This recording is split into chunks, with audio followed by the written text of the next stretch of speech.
G'day folks, Dr. Ethan Walker here. Been working as a urologist in Sydney for over 35 years now, and I've had more blokes ask me about their prostate than I've had meat pies at the footy. Today, we're tackling a question that's got half my patients red in the face. What happens to your prostate if you're having a crack at the old 5-knuckle shuffle every single day? Now, before you click away thinking this is just another boring medical lecture, let me tell you about a comment I got last week. Bloke, 55 years old, married 32 years, hasn't had a root or even a solo session in 5 years due to serious lung disease. His PSA levels have shot through the roof. Doctors are worried about tumors. He's asking me, did 5 years of abstinence cause this? That's the kind of real question we need to answer, so stick around. Right, let's get into it. First up, your prostate is a ripper little gland, about the size of a walnut, sitting just below your bladder. Every time you ejaculate, whether you're with your missus or flying solo, this gland pumps out the fluid that carries your swimmers. Now, when you're doing the deed daily, your prostate gets a proper workout. It adapts, becomes more efficient at producing this fluid. Think of it like training at the gym. Regular exercise makes you stronger. Your prostate does the same thing. Studies from Harvard Medical School found that blokes who ejaculate around 21 times a month, that's roughly 5 times a week, have about a 20% lower risk of prostate cancer. Fair dinkum, that's what the research shows. The reason? Regular drainage helps flush out toxins and potentially harmful compounds that might otherwise hang around and cause problems down the track. But here's where it gets interesting, and this is what most videos won't tell you straight. There's a bloody big difference between regular and excessive. If you're going at it multiple times daily without giving your body a break, you might experience what I call prostate fatigue. Your gland swells up temporarily during arousal. That's normal blood flow doing its job. But if you don't give it time to recover between sessions, you can end up with persistent swelling, a feeling of heaviness in your pelvis, or even changes in your urinary stream. I've had patients come in worried sick because they're getting up 3 times a night to have a slash, and it turns out they've just been overdoing it.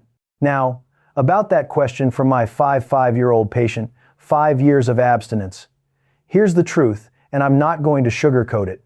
While his lung condition is likely the primary culprit, prolonged abstinence isn't ideal for prostate health either. When you don't ejaculate regularly, fluids can stagnate in the gland.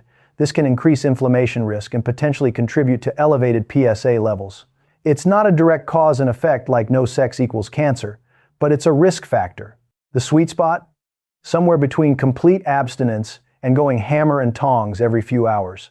For most blokes over 50, I recommend aiming for 2 to 4 times a week, whether that's with a partner or on your own. Your prostate doesn't care which, it just needs regular maintenance.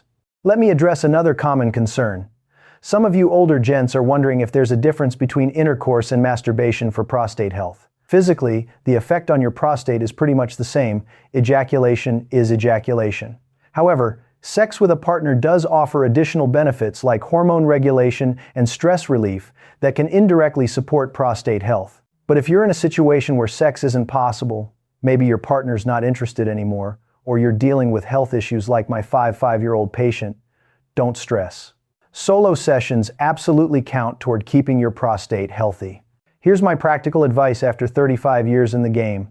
Pay attention to your body. If you're experiencing pain, burning during ejaculation, difficulty urinating, or persistent pelvic discomfort, ease off and see your GP. Get your PSA checked annually after 50. Earlier if you've got family history of prostate cancer. Stay hydrated. Eat foods rich in zinc, selenium, and omega-3 seconds. Your prostate will thank you. And for the love of cricket, don't believe the old myths that masturbation makes you go blind or damages your spine. That's absolute rubbish. Bottom line, gents. Regular ejaculation is like changing the oil in your ute. Do it regularly, and your engine runs smoothly. Neglect it or overdo it, and you'll have problems. Aim for that Goldilocks zone of 2 to 4 times weekly. Listen to your body, and don't be embarrassed to talk to your doctor.